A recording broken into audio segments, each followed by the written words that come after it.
All right, well, good day and welcome back. Thank you again for joining me as we take a look at tonight's feature film, The Blue Beetle. So we have this alien technology that seems to have some form of intelligence and consciousness that arrives on Earth, finds a host, it chooses this particular gentleman, and as they create this symbiotic bond, meanwhile, there is some agencies that is out to get this technology and use it for their own devious purposes. This host, this human gentleman, has to figure out what's going on while keeping a strong bond with his family, who is kind of in this for the ride.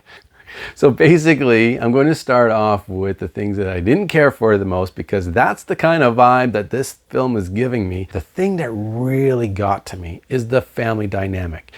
Now, you might hear from other people who have seen this film that that's the thing they appreciated the most. So keep that in your mind as I tell you that I actually thought that that was the part that was the weakest, because this family dynamic that's happening is absolutely annoying. Every family member I found was so annoying. Everybody's screaming all the time. Whether they're happy, they're scared, they're sad, they're in pain, it's just nothing but screaming a lot. The second thing I have to mention that I really didn't like is the music. You hear me talk a lot about how the music is an important role in the film. It's an actor on its own.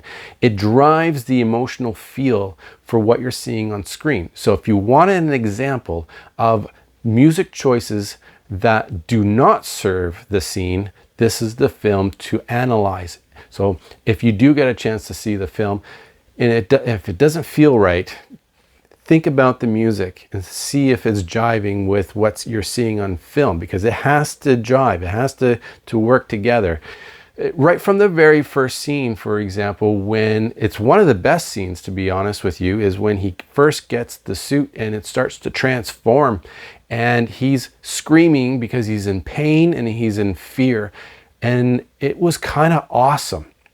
But the music that was playing at the time just threw that whole off. So there was a struggle, there was this discord between how you're supposed to feel and what they're showing. Now, in other instances, and I kid you not, you want to put people to sleep. I mean, there is, in the midway of the movie, there is like 3 scenes back to back where they play, and I kid you not, meditation music. It's not meant for meditation in the film. It's just, I recognize exactly what it is. Take a look at my setup here. I teach mindfulness as something I do in the real world. I could tell you this meditation music was playing during these moments, and I look to my left and I see my son. He's fallen asleep. I have another son and he came too. I look to my right and he's yawning. I'm not kidding you. 15 minutes or so of 3 scenes in a row of just meditation playing.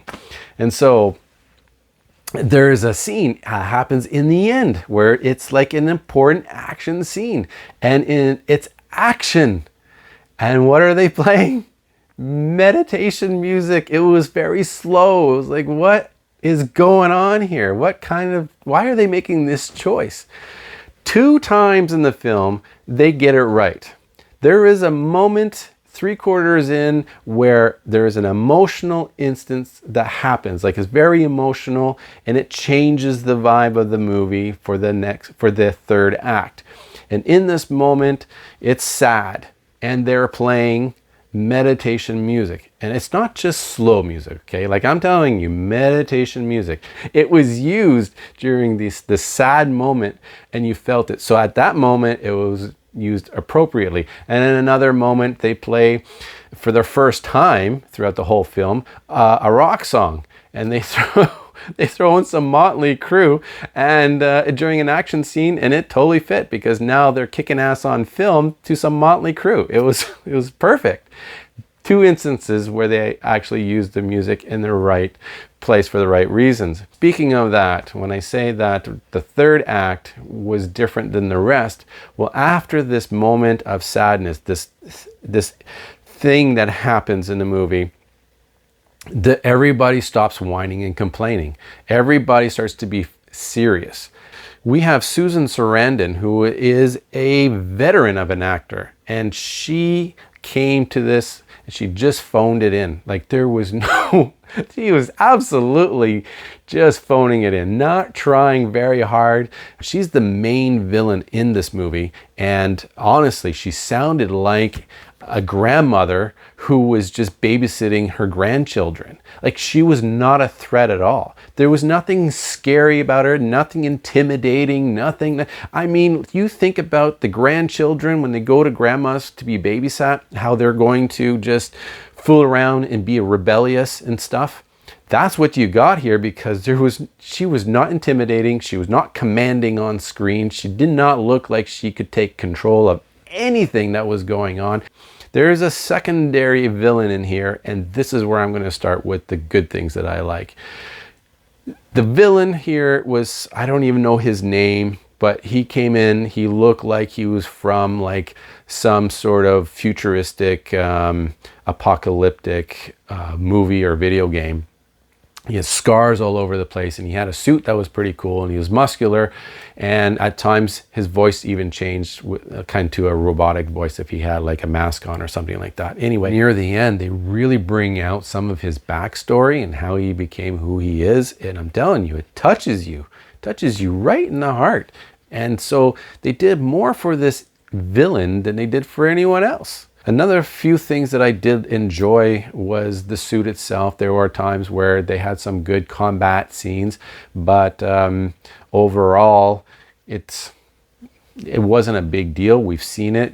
You know that it's a resemblance of Iron Man, a little bit of maybe Venom, and there's a few other elements of different movies that are just blended into here. This is getting too long for a movie that I actually, if I'm going to give you my final rating, in the end, this movie to me was a whole bunch of meh. There was nothing here for me really in the end, except for a few points. I mean, a movie is never really that terrible without having at least a few things that you enjoy, and I can't say that this movie was crap. So that's my review for this film. I hope you enjoyed it. If you made it this far, please be sure to leave a like to say that you've made it this far. I I definitely appreciate all your support, and please consider subscribing to the channel so that you can be a part of this channel as we keep growing. Yes, the numbers are low for our subscription count, but we are still just growing, and I would love to see this bloom because I don't want to stop doing this, and I really love connecting with you. So be a part of this. Let's vibe together, and until next time, enjoy life, enjoy film. Take care, and I wish you well.